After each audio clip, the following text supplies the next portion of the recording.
the Sasaki office has a rich and varied history of names and places, and it really did start in Watertown on Galen Street, and it lasted in that location for about a month, and then as Sasaki Novak, and then went to 133 Main Street when Pete Walker joined and a few of us joined. That's where we first started working.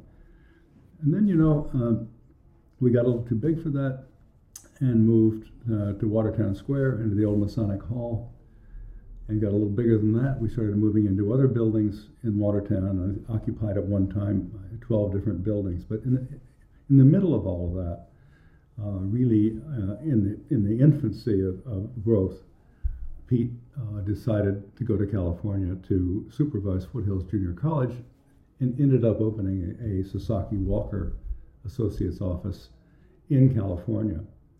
That was our second office.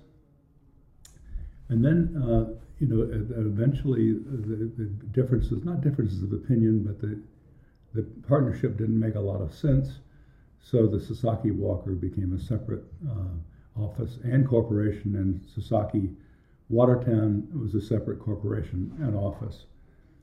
But then, a growth required that we think about going beyond Watertown. We thought it might be smart to have an office in Florida.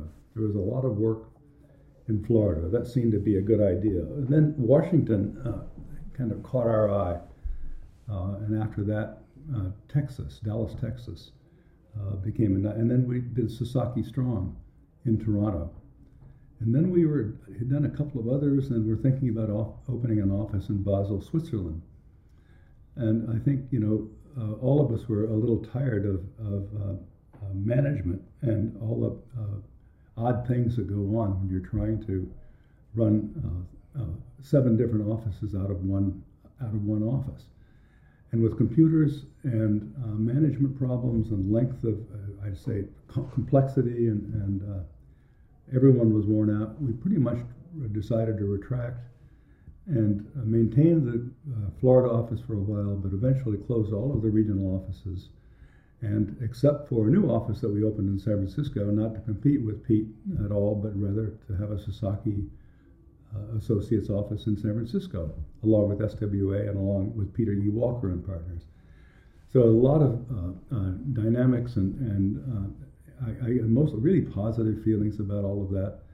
And I think what I remember in the beginning, which I'll never, I'll never forget, is the Pete and Hideo relationship.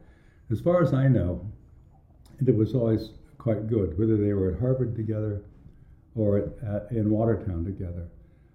Sometimes there were closed door sessions, which the rest of us associates weren't privy to, but there was also always a sense of camaraderie and mutual respect.